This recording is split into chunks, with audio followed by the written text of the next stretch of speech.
Hey everybody, we're back with another the Warp Zone reaction videos. We got 5 in 1 today.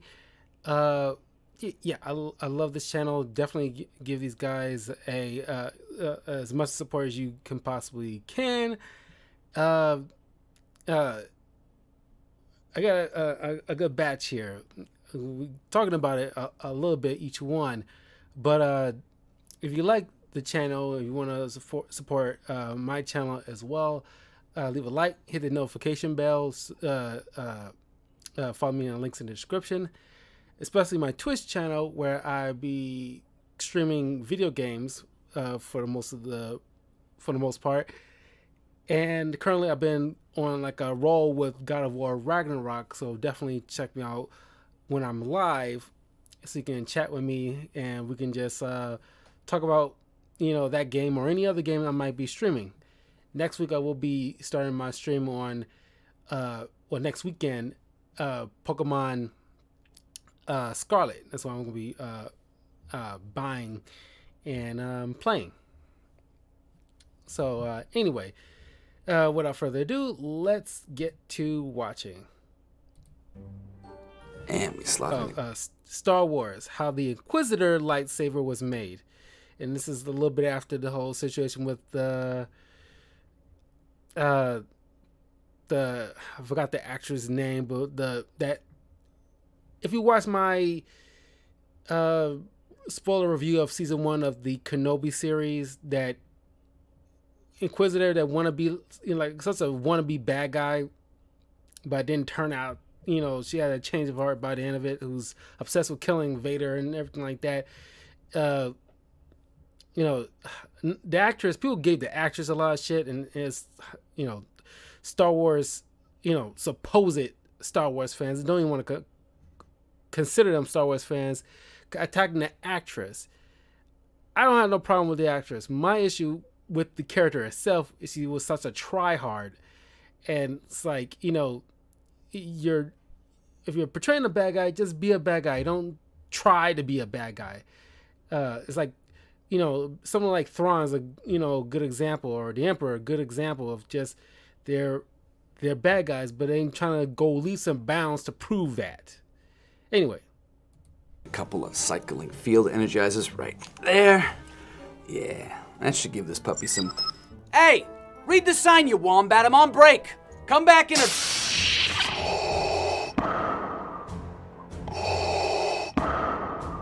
Oh, look. Lord Vader, my apologies. I wasn't expecting you. Oh, it's okay, Jari. Don't worry about it. How are things? Wife and kid doing all right? Well, they're still very dead after you killed them. Remember? Yes. Well, in my defense, your daughter did look at me weird. Yeah, she was a kid. Kids do that. Yes, well, speaking of kids, there's someone here I'd like you to meet. This is Reva. She's an Inquisitor in training, and I've taken something of a liking to her. I sense big things in her future. Big, violent things. Cool. Very cool. Reva, say hello to Jari. Hi, Jerry. It's Jari. Whatever. Okay, Reva, can you put away the datapad for a few minutes? This is pretty important. Reva has reached a very important milestone in her journey down the dark side. It is time for her to get her very own lightsaber. And there is no one I trust more to help with this than my good buddy Jari. Wow, such a privilege. I'm overwhelmed with joy. All right, kid, let's get cooking.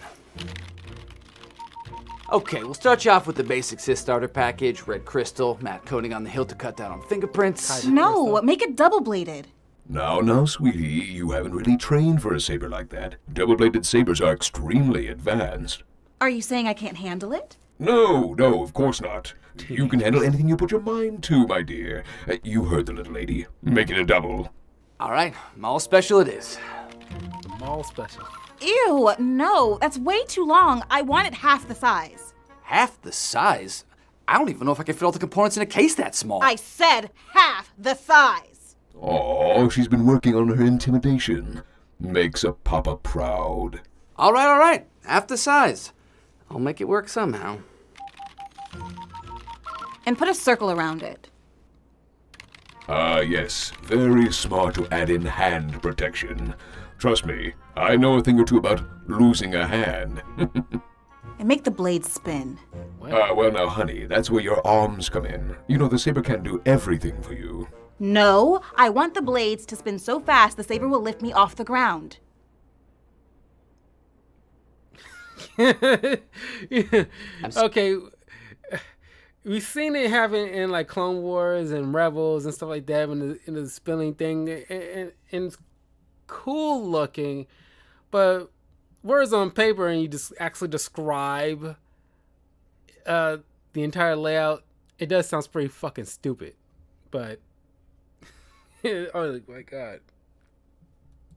Sorry, what? You heard me. I said I want my saber blades to spin so fast I can fly around like a helicopter. Okay, Jari, let me handle this.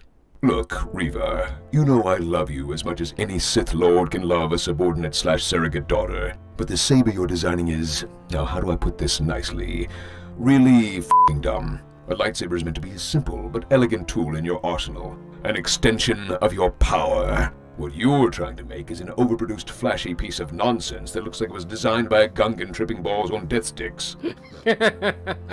Frankly, I'm disappointed in you, Reva. Not mad, just disappointed. This has me questioning whether you really are committed to the task of exterminating the Jedi and imposing the Emperor's will on the galaxy. I'm sorry, my lord. It was never my intention to disappoint you. It's just, I thought that if I had a saber that could fly, it would give me a tactical advantage, you know? Because then I'd always have the high ground.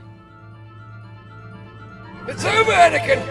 I have the high ground! Portable, high ground. Give this girl everything she wants.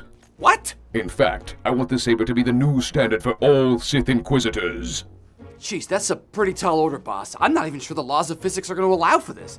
I don't know if I How about you just try your best?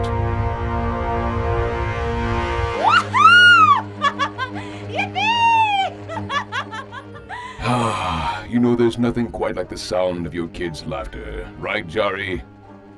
I hate my life. Now this is pod racing. Oh. God. Now this is pod racing. God, yeah, I mean, like I said, if we lay out words on paper describing this thing, it sounds pretty damn dumb. But it looks cool. You gotta give it that. Let's see what is next here.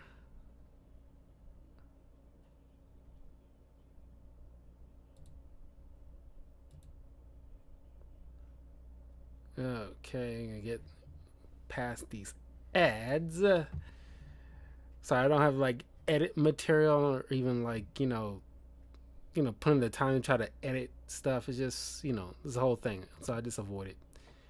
So, real time. Okay. The Toxic Fandom Game Show. Speaking of toxic fandoms.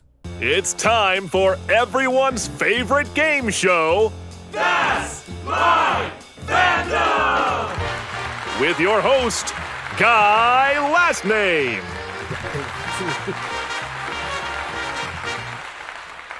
Ladies and gentlemen, welcome back to That's My Fandom, a game show where our contestants are tasked with figuring out which fandom belongs to them based on random bits of trivia. And speaking of contestants, let's meet ours. Traveling all the way from the Green Hill Zone, we have Sonic the Hedgehog. Sonic, how are you? Doing great, Guy. Just great. With my second big Hollywood movie out and a brand new game on the horizon, I'm feeling like 1,000,000 gold rings. Well, even though... Yeah.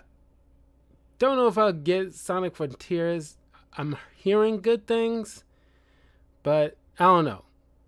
I'm still on the fence whether or not I'll get it, but I'm hearing good things. Even though inflation has rendered those 1,000,000 gold rings virtually worthless, glad to hear you're doing well. Our next contestant, comprising one half of the beloved multiversal madcap comedy duo Rick and Morty, is none other than Rick Sanchez. Rick, Thanks for joining us. Yeah, well, I wouldn't go thanking me just yet. I mean, like I told your producers backstage, not really a good idea to parody a comedy. But hey, whatever, it's your funeral. Well, normally I'd agree, but in your case, your fandom is just too enthusiastic not to include. And finally, representing everyone's favorite galaxy far, far away, it's Luke Skywalker. Luke, how you feeling? Oh, gee, Guy, I am super excited to be here. You could even say I have a good feeling about this. Come on. Because in Star Wars, everyone always says they have a bad feeling about things. So. Yeah, no, I'm not laughing because I didn't get the reference. Anywho, on that note, let's play... That's my fandom! All right, contestants, here's your first question. Which fandom believes that, to be fair, it requires a very high IQ to understand it? Ooh. Yeah, I'm gonna stop you right there, Sonic. It's not you, champ. No, it's my guys. It's my fandom. Correct! Rick, tell me, how do you That feel about drives your me fans' crazy when- gatekeeping based on a hilariously overinflated... I like Rick and Morty, but yeah, the main thing from the toxic fans of that show is that, you got to have a high IQ to understand certain things. Like, I understand, a good majority of the stuff just fine, but it's just, I think Dragon Ball Z probably got the worst fandom out of anybody, honestly. But it's just like, chill the fuck out, okay? sense of intelligence. Whoa, look, I'm not here to defend these little shits, but come on. Have you ever met humans? They all have an overinflated sense of intelligence. Yes, but few people are as obnoxiously vocal about it as your fans. Moving on to question 2. Which fandom is responsible for the vast majority of the internet's erotic fan art? Oh man, that's gotta be Star Wars. It's the biggest franchise, so it must have the most erotica. Love the enthusiasm, Luke, but wrong. Your franchise's cumulative smut bank amounts to mere drops in the proverbial moisture evaporator compared to this franchise. That's my fandom. Oh, God. You are I had correct. to warn my cousin, I think it was at least like a week before Thanksgiving last year, and one of her children was like, looking up something about like Sonic and everything like that, and I had to warn her, like, yeah, you probably should monitor what particular Sonic thing he's looking up, because you just generically just type in Sonic stuff, you might get some deviant arts. Just warning anybody with kids out there, look out for that stuff. Make sure if your kids looking up some Sonic stuff, make sure you're particularly typing it in for them. Correct, Sonic. Little known fact, but there are more terabytes of Sonic porn than comprise the entirety of Wikipedia's vast database. That's gotta be an exaggeration, right? Here's an example. Oh, God. God. Oh, my. Oh, really okay. fucked up, man. Next question. What was Knuckles doing to your... I said next question! Okay, question number 3. Which fandom pledged over $100 million to remake a divisive entry in their beloved franchise?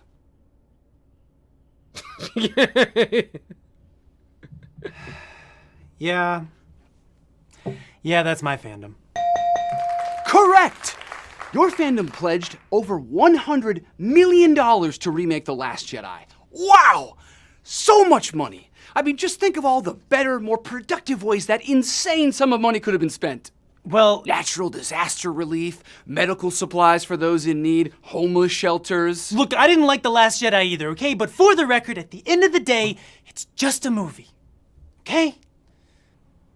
Feed an entire third world country for a year. Okay, I'm done. Next question. Question number 4. Which fandom notoriously threw fits when a popular fast food restaurant chain ran out of a limited time Rick. promotional sauce?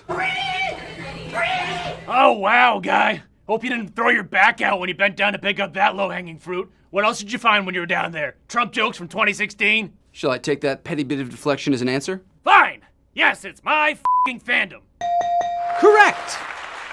Look, it was a bit. It was an improv thingy. We played fast and loose on my show. I mean, if anything, it was McDonald's fault. Those greedy bastards should have known better than to open up Pandora's poop chute in a hack attempt at corporate synergy. What's a poop shoot? I'll tell you when you're older, champ. And now it's time for us to move on to the final question. which fandom Couldn't glean that from routinely the sentence. harasses, insults, and even sends death threats to the creative teams behind their favorite property?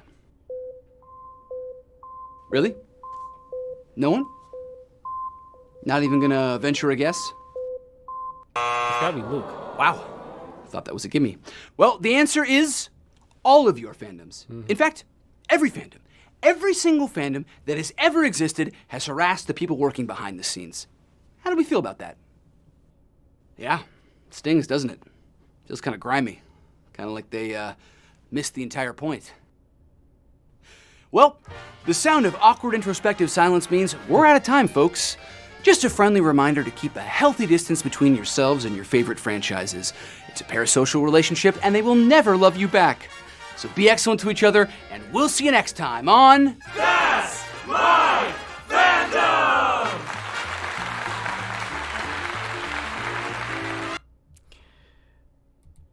Yeah. Toxic fandoms, man. God.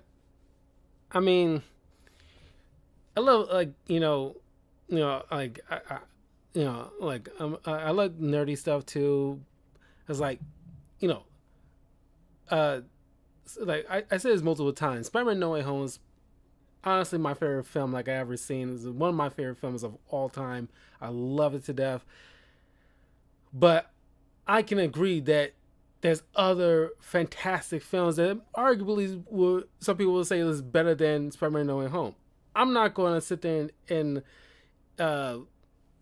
crap on anybody else's love or thing or take it super seriously, or like I don't like the idea that they whoever, I don't know if it's John Watts or people behind Sony, decide to not keep Tom Hardy Venom in the MCU so he can fight Tom Holland Spider-Man in the future. But I'm not going to sit there. I'm not that angry to the point where I'm going to be sending death threats to random head of the company of Sony because they did something that I thought, I didn't like agree with. That's, you got to learn to remove yourself, to some extent, people. Just saying. You do something that on that level is pretty fucking grimy. Okay.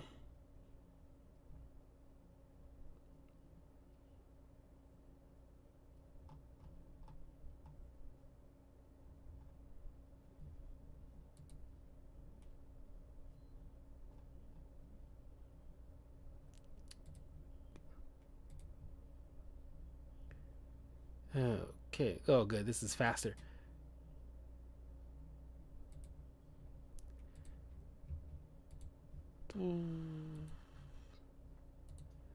Okay. Why I can't watch House of the Dragon? I have yet to watch House of the Dragon. A lot of people, especially a couple of people from my acting class, someone, oh, like you gotta, check out House of the Dragon, and it's really good. And it's like, man, after what happened in the last season of Game of Thrones, it like what they did with Daenerys Targaryen. It's like the textbook definition of character assassination I ever seen in film or TV. It was like horrifically character assassination. Not only that, it feels like the whole thing with the coffee cup that was just left there by one of the groups or one of the stars, or just didn't, nobody bothered to check. It seems like at some point, mostly probably because of George R.R. Martin couldn't finish his books, in a particular, timely fashion or whatever the case may be with him. So they had to I guess rush certain things maybe. I'm not sure. It just left a super bad taste in my mouth, and a lot of people's mouth. And I think they kind of missed the boat on House of the Dragon. If they was going to do some kind of prequel thing, you kind of waited too long. Could have should have just strike when the iron was hot, maybe. Even though at the same time, I think people wanted to diss themselves from the fiasco that was the last season of Game of Thrones. So, but it's just like, I personally don't even care about the franchise, despite, the first 7 seasons were great, but I don't know. It's just the last season. Sometimes the last season kind of like will make it or break a show overall. Sometimes. Tonight, witness a breathtaking new episode of Game of Thrones House of the Dragon. Because that is the order of things. When I'm queen, I will create a new order. Skip that. In fact, skip entire show. Come on, Davis. Why would you want to skip this? Oh, crap. Do you really want to miss out on all the gripping drama, the heartbreaking betrayals, and the semi-tasteful nudity of a new Game of Thrones show? Wow, even my inner fanboy can't do accents. Well, maybe next time try taking a single acting class at any point in your life. Fair hit, but sorry, no. I still haven't recovered from the heartbreaking betrayal that was Game of Thrones Season 8, so bye. You're still mad about that? That was like a whole pandemic ago. Besides, so much has changed behind the scenes. The old showrunners, Benioff and Weiss, are out. They're off sucking Netflix dry with their next half-baked project. HBO won't let them anywhere near this one. Well, I suppose that technically speaking, the removal of a negative is a positive. Plus, this time around, the show won't be based around a half-finished book series, so the quality won't take a massive nosedive when they've run out of source material. Will the quality of the new show be good, though? It will be consistent. Uh-huh.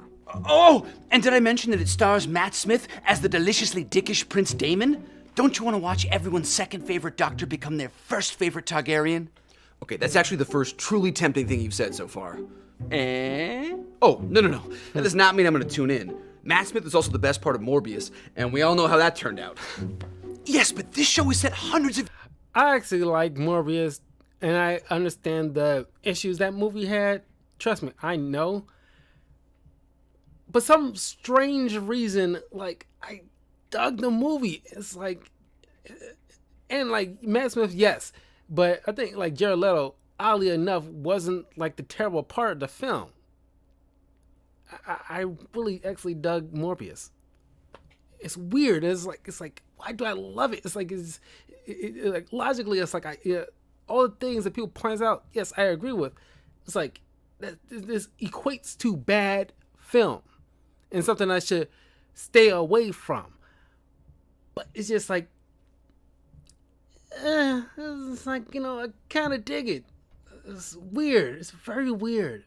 Years before the original, in a completely unexplored era of the Game of Thrones universe. Don't you want to witness the fall of the Great House Targaryen? Oh, so it's a prequel? Yes.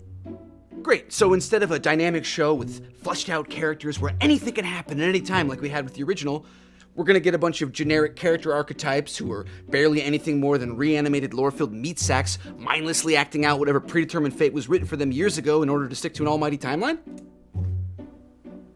No? Yeah, I thought so. Well, thanks for stopping by, Inner Fanboy, but I gotta do literally anything else. I'm sure I'll see you for Picard Season 3, though.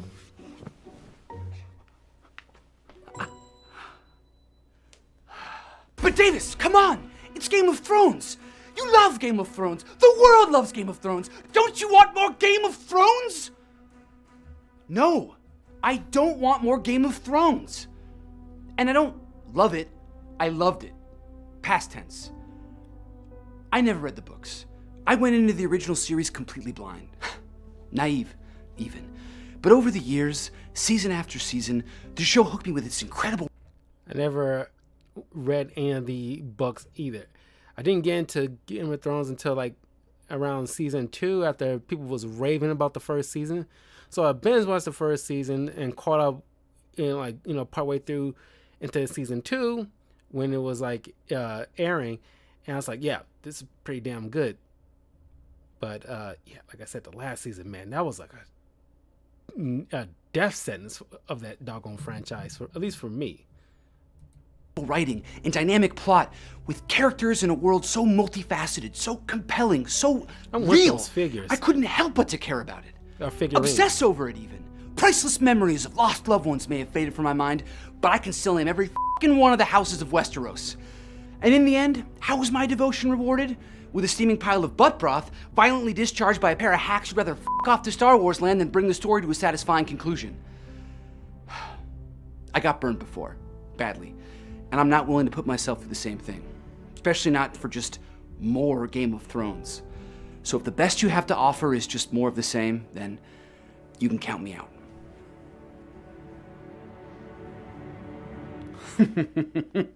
Count you out? Oh, my poor, sweet, simple self. You say that as though you even have the luxury. You act like I'm some huckster trying to sell you on a bad bit of goods, when in reality, I'm just trying to throw you a lifeline. A lifeline? To what? To relevance! Don't pretend like you haven't felt it. The bitter sting of irrelevance. Whether it's a youth uttering yet another word you don't understand, or a meme everyone except for you is laughing at. I mean, come on, I'm hip. I'm with it. Yeah, cringe. Look, sad as it is, nothing can ever truly stop it. Eventually a day will come where you'll be so irrelevant that you'll be effectively invisible to the young, the interesting, advertisers, pretty much anyone that matters. You'll basically be walking the world as a waking ghost, living out your second death before you even experience the first. But that day doesn't have to come soon. You can still be part of the conversation, and all you have to do is plop your ever-sagging ass down on the couch for an hour each week and watch the show. Who cares if it's good? Tens of millions of people are watching it. They're already making memes out of it. Look! Oh, yeah, I've seen that. I think it's a reference to, Oh, just shut up. You have no idea what it means. But you could. It's not too late. It's already been renewed for a second season. So if you catch up now, you can be part of the conversations for years to come. Look, I hear what you're saying, but yeah, I still don't know if... Bitch! Look at me. It's very simple. Either you can miss out on this and every other half-baked pop culture tentpole as you continue to fade into obscurity like some middle-aged, unfuckable Marty McFly, or you can shut the f*** up, pour yourself a glass of whatever rosé Instagram's algorithm convinced you to buy, and watch these royal shitheads inbreed each other into oblivion so you'll finally have something to say to your dad next Thanksgiving. What's it gonna be?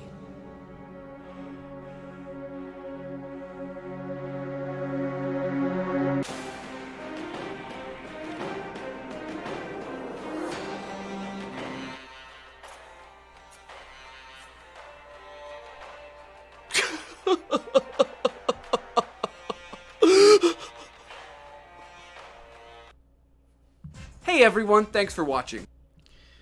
Yeah. I don't even care about any of that. It's like, it's not serious enough for me to actually go out my way to watching The House of the Dragon. I don't care.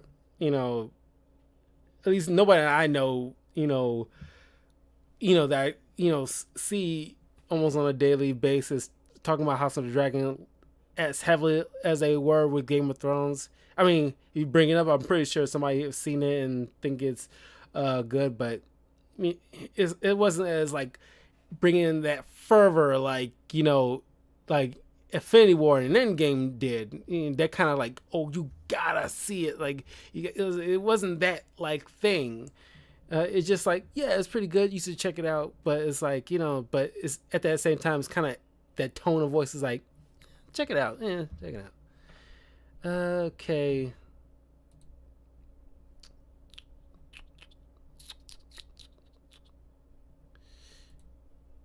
Okay. Number 4.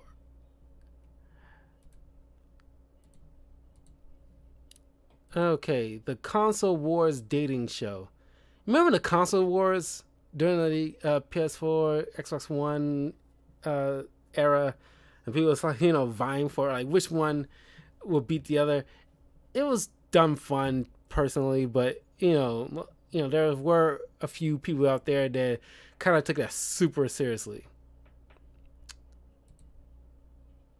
Favorite dating game, Console Mates, with your host, Guy Last Name.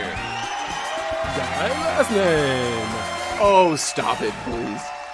Welcome back, everyone, to another episode of Console Mates, a show where we aim to match a poor, lonely gamer with a console of their dreams.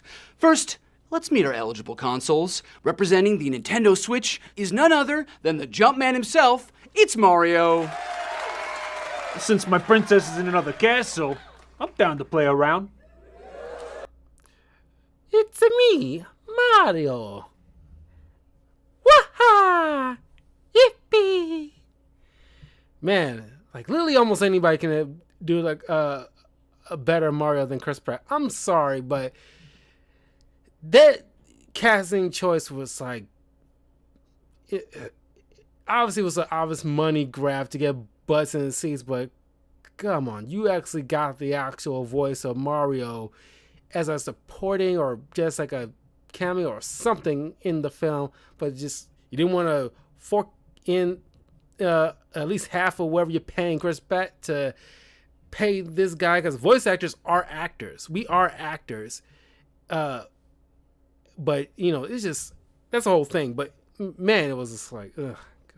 God, why Chris Pratt? Why? Everybody else seems like they're doing a pretty good job. But by and large, half of the cast, you could have just actually have voice actors who does this for a living, who does voices for a living, instead of paying an arm and a leg for Anya Taylor-Joy and Chris Pratt. You know, these like, all of them are A-listers, but it's like, man, you just like pulled every A-lister you can to get everybody to like think nobody's gonna go see a brand new Super Mario movie that it's been many years since we had one. So it's like you don't think nobody would just, you can't just rely on the name recognition alone. It's Guess it's a good thing the Mushroom Kingdom doesn't get basic cable, otherwise you'd be in some real hot lava there, Mario. Yeah. Moving on to Console 2, representing the Xbox Series whatever, it's Master Chief. Wow, Guy. I'm just really excited to be here, you know. Things haven't been going great for me lately, so I could really use a win here. I stream, you know, you can watch my complete walkthrough of Halo Infinite on my YouTube channel, which, by the way, yeah, youtube.com/talkativecarl. Follow me on links in the description. And that was the first Halo I personally owned. I think I touched one Halo game that my cousin owned, and I played a little bit. Never really got into it like that. But, you know, it was fun. I never really played the multiplayer. I think, like, I'm currently playing the Call of Duty Modern Warfare 2 multiplayer, and I'm having a whole lot of fun with that. But I don't know, the Halo one wasn't very enticing. I don't even know how many of you guys out there are playing Halo Infinite's multiplayer right now, because I don't know, I don't hear much from that right now. You know, Chief, normally we try to keep things light and playful here. Maybe you could try doing a funny pun, something about how you're looking for a new local co-op partner or something. We just cut local co-op. Okay, well, hopefully console number 3 can turn the mood around. Representing the PlayStation 5, it's Nathan Drake. They say there's no honor amongst thieves, but I'd be honored to steal your heart tonight. Ooh. Did it just get hot in here, or is it him? My armor is actually climate controlled, so I don't really feel changes in ambient temperature. I don't love you. And on that note, let's meet our eligible gamer. Hailing from the majestic duplexes of Burbank, California, it's Lana! Thanks, Guy. I'm so excited to be here. I've been looking for a new console to get into, but I just can't seem to find the right one for me. Well, you've come to the right place, Lana. It's time to find your... Console Mates! Okay, consoles. I'm a gamer who's always on the go. Between commuting to work and socializing with friends and just not wanting to be in Burbank, I'm out of the house a lot. What do you have that will fit with my fast-paced lifestyle? Well, if it's portability you want, then you've come to the right place, lady. See, I'll give you a console quality experience wherever you want to go.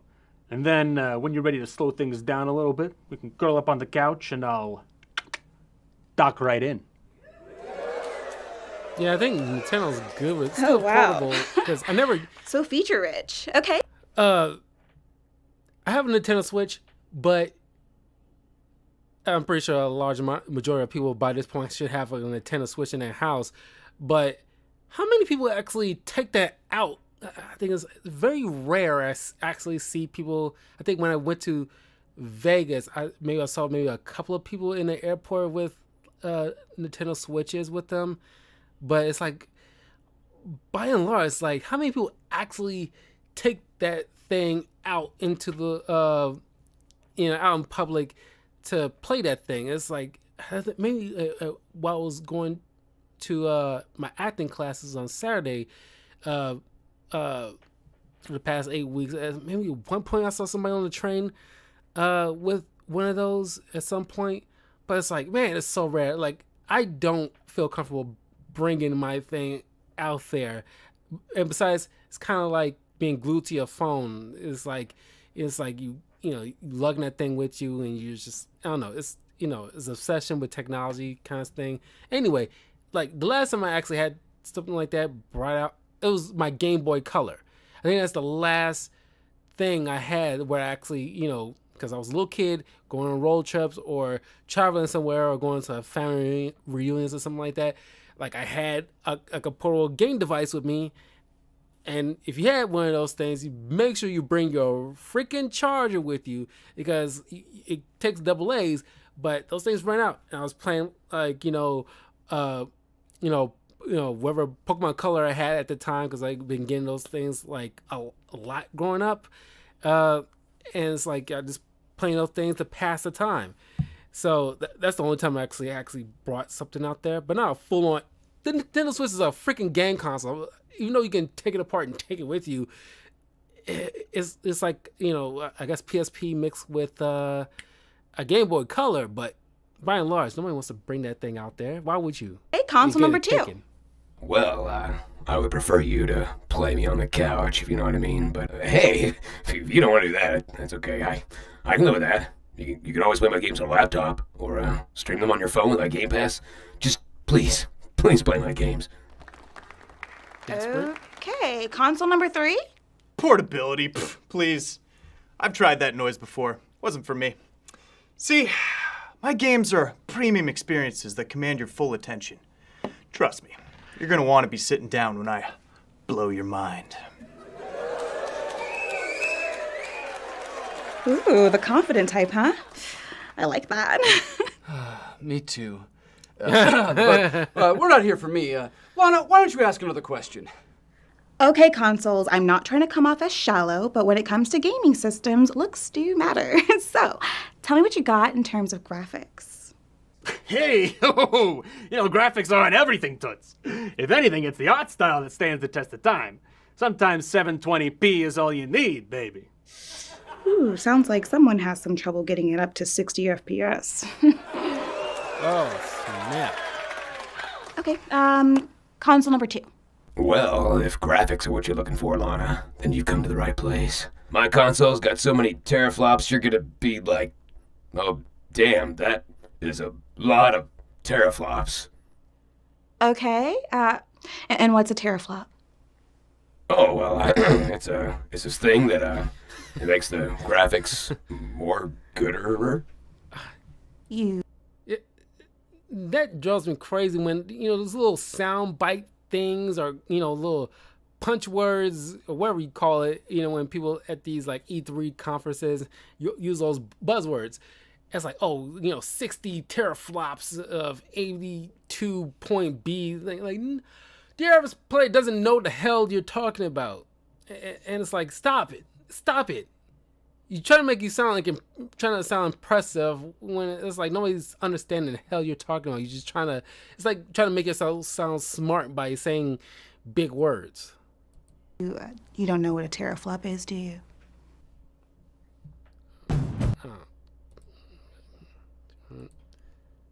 Sorry. God, freaking ads.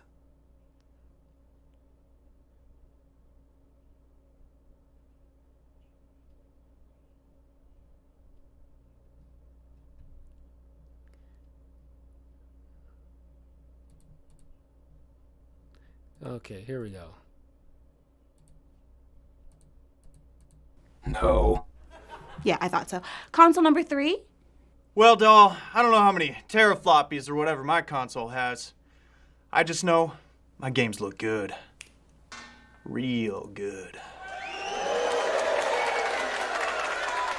Never thought I'd be jealous of a toothpick, but here we are. Anywho, Lana, we've got time for one final question. Better make it a good one. Okay, consoles, with inflation and cost of living continually on the rise, I've got to be more frugal with my hobbies. So what you got for a gamer on a budget? Mamma mia, let me tell you, if your wallet's tight, look no further than my console. I got great deals on new games, classics, indies. I got something for everybody. The adults love me, the kids love me. I mean, not in that way, of course. I mean, sorry, what was I saying? I get it, you're the complete package. Emphasis on package. Charming. Console number 2? Well, hey, I've got a ton to offer a gamer on a budget. If my big old console's too much, that's okay. I got a smaller console that's cheaper. And if that's too expensive, then ain't no problem. You don't even need to buy a console. Just get my Game Pass. Just please, please play my games. I'm so lonely. Jesus Christ. Okay, console number 3. Listen, honey, just because you're sweet doesn't mean I'm going to sugarcoat it for you. I'm not cheap. I'm the best. So, if you want the best, you're going to have to pay for it. And if you want the best and you don't live in America, you're going to have to pay a little bit more. Well, I sure know which one I'd pick, but we're not here for me. We're here for you, Lana. You've heard from all the consoles, so now it's time to make your choice. Lana! Okay. I choose console number 2! Yes! Wow! Yes! Can't believe it, but you chose Xbox. So, Lana, walk us through your thinking here. Console number 1, you seem really great, but kind of unfocused and not really what I'm looking for. I have a kid brother, though. Maybe I'll send him your way. Well, I do love kids. Not like that, though. And console number 3, you seem really cool and all, but also kind of like you're so used to winning that you've become an arrogant jerk. Yeah, well, PS5s are still sold out everywhere, so it's not like I'm going to lose any sleep. See, that's exactly the attitude I'm talking about. You guys see the new God of War Ragnarok trailer? Pretty sick, right? And console number 2, you come off as really needy. Honestly, downright desperate. But you know what? I kind of dig it. I like a console that's made some mistakes in the past and is now working extra hard to do right by its gamers. And that's why Xbox is the console for me. Yeah! And don't you worry, Lana. The days of Xbox recording you 24/7 with a Kinect camera are way behind us. Wait, what? Well, that's our show, folks. Lana, here you go. That's what I have. Fun with that. Thank you all so much for watching, and we'll see you next time on...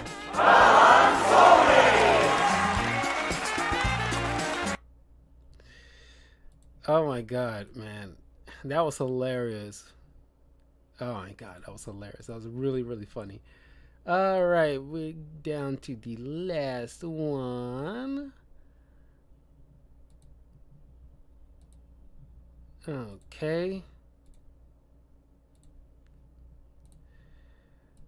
She-Hulk breaks the MCU. Definitely check out my spoiler review of season 1 of She-Hulk up on the channel as well, you guys. I give my full thoughts on what I think of that.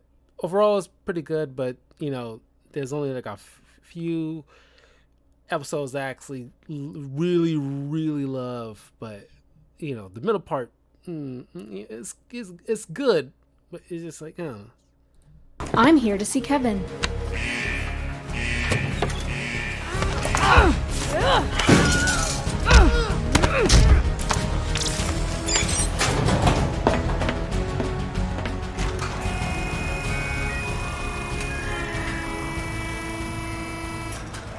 Hello, Jennifer.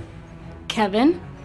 Yes, I am Kevin, a highly advanced entertainment AI responsible for making all the creative decisions in the MCU. Huh. Can't say I'm totally surprised. Anywho, I've come to talk to you about my finale. Let's just say I have some notes.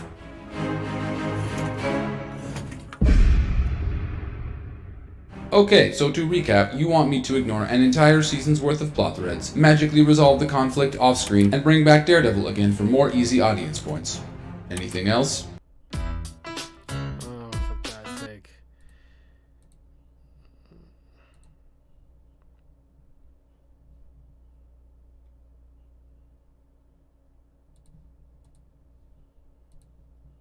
That should do it. Thanks, Kev. And that's how Hulks get it done. Bruce smashes buildings and I smash bad endings. Woo! Yes, Jen. Yes. You show those haters who's boss. Loving the My Hero Academia drip, by the way. Oh, God. Deadpool, what are you doing here? Oh, well, it's quite simple and not at all convoluted. See, I'm a member of the Interdimensional Fourth Wall Breaker Society. We're kind of like the Green Lantern Corps, except instead of protecting space, we patrol fictional universes and make sure that fourth wall breaks don't lead to a total narrative collapse. And no, the irony is not lost on me. Oh, wait, really? No, I'm actually here so the, and big quotes here, comedy brand, the Warp Zone, can make a sketch about the She-Hulk finale. The whole Fourth Wall Breaker Society thing, it's just a loose bit the writers came up with to explain my presence here. I don't know, they like to give all their characters a purpose behind their actions, something about internal logic and consistency or whatever. Wouldn't know anything about that. Oh, I know. Hence, me. Oh, great. And here's the part where I get mansplained to. No, not a mansplanation. If anything, it's more like a friendly, light hymn lecture from one fictional character to another on the dangers of over-meddling with your own continuity. And trust me, I know a thing or two about over-meddling. I'm from the Fox universe. Well, thanks for your concern, Wade, but I think I can handle things on my own. In case you forgot, I've been breaking the fourth wall a little longer than you have. I'm just trying to create an ending that's funny, unexpected, and satisfying for fans of my show. And since breaking the fourth wall is kind of my whole shtick, I'm gonna crash through it like a jolly green Kool-Aid man. Woman. Okay, look, I get it. We all love breaking the fourth wall. It's a great comedy tool. It allows you to naturally shorthand in extra context and exposition, and being able to speak directly to the audience does wonders for relatability. Oh, hi there, beautiful. Love what you've done with the hair. Be sure to like and subscribe. But it isn't a fix-all. I can't believe I'm going to say this unironically, but with great power comes great responsibility. If you misuse the fourth wall break, it can shatter the narrative illusion and severely damage the relationship between the audience and the medium. All right, tone it down there, Scorsese. I think you're being a little overdramatic. Overdramatic? Have you seen Phase 4, Jen? The MCU's being held together by scotch tape and bubblegum right now. Doing something insane like breaking out of the show, speaking flippantly to a literal Deus Ex Machina, and having it rewrite your story on a whim causes way more harm to the universe than a single joke can earn back.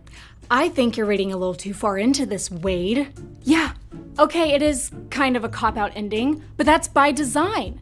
We're a comedy show, remember? We're not trying to take things too seriously. And besides, tons of great comedies have done cop-out endings. Monty Python and the Holy Grail, Blazing Saddles, Wayne's World, they all had the same type of meta fourth wall breaking finales that I'm doing. And did they ruin the relationship with the audience? No, they're still beloved to this day. Yeah, sure they're beloved, and rightfully so. But those endings work for them because they were all their own unique standalone stories. She-Hulk is not. Your show is just the latest entry in a long and ever-expanding tapestry of stories. It's the result of all the things that came before, just as everything that comes after will be affected in some way by your show. So when you do a cop-out ending, it feels less whimsical and irreverent, and more like a great big slap in the happy sack that cheapens everything that came before it. Okay. I'm gonna need the prosecution to provide some evidence here. Okay, let's take Iron Man's death, for example. Yeah, sorry, spoiler everyone. Tony Stark dies in Endgame. Given the sheer number of MCU references you make in your show, I'm going to assume you know the scene I'm talking about. Of course. Well, how did it make you feel? Oh my God, it wrecked me. I cried for days. Such a heroic and noble act by Tony, sacrificing his own life to save the entire universe. Except it's not. According to this very scene, Tony's death wasn't a heroic sacrifice. It wasn't even his choice. Turns out it was generated by a robotic algorithm calculated to yield the biggest emotional response, leading to the largest profit margin. Yeah, kinda sucks now, doesn't it? Try watching that scene now without thinking of Corpo Kevin here beep booping around in the background. Makes you feel kinda icky. And it's not just the greater MCU that suffers from your ending. Kinda ruins your entire show too. All the various plot lines that were converging there at the end, poof, all just magically wrapped up without a satisfying climax. What message do you think that sends to your audience? That their heroine isn't afraid to step in and fix bad writing whenever she sees it? Yeah, okay, but here's the thing, Jen. Pointing out bad writing doesn't actually fix bad writing. It's just a lazy comedy crutch. And again, I would know, because I leaned on it hard in Deadpool 2. But it's my show. Shouldn't I be able to make decisions about what happens in my show? Except it's not really your show. It's a show about you. But here's the best part. You do get to make decisions about what happens in your show. It's the actions you take within the confines of the narrative, the way you face up to and eventually overcome adversity, leading you to become a better, more well-rounded hero. Those are your decisions. The ones you should be making, not barging in here demanding to see the manager like some superpowered Karen. BT Dubs, Phil, that guy whose head you slammed into the wall, he has permanent brain damage now. Can't even remember the name of his kids, and he has 4 of them. Maybe. You're right. I don't need to come in here and have some Kevin magically fix all my problems for me. I can make it happen on my own, within my own story. Hey, Kevin, you remember those changes I wanted? Screw them. Let's just go back to the way things were. I can do this. I can make this ending work. I am She-Hulk. Why are you still here? I am no longer allocating any more processing power to the She-Hulk show. Get out. It's time for the audience to forget about old product and get excited for next product. Go see Wakanda Forever, humans. Oh, you suck, Kevin. Okay, well that didn't work out quite the way we had hoped. But hey, there's always next season, Jen. I know you can turn it around. You're a strong, independent woman who doesn't take shit from anyone, right? Well, then next time, just lean into that confidence. Don't focus on what the haters might say. That'll only create a self-fulfilling prophecy. Just be the awesome, inspiring hero that I know that you are, and the world will love you for it. Thanks, Wade. Hey, see you in Deadpool 3. What now? You'll see. Welcome to Disney. Well, it appears my work here is done. Right, guys? We good? That's a wrap. Yeah, we're good. Okay, great shoot, everybody. Love the hustle. Can't wait for Pitch Manies to get 10 times as many views as us. Who's up for some In-N-Out? I'm going protein style. Gotta watch my weight for Deadpool 3. Yeah, man. That's the thing. I was telling a coworker of mine a little bit after the She-Hulk show wrapped.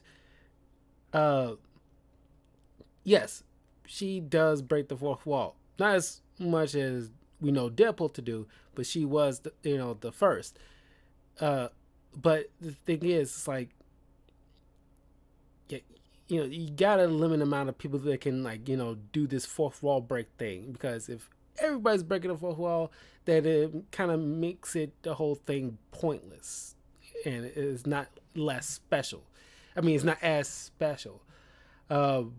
But overall, I think the She-Hulk show is pretty good.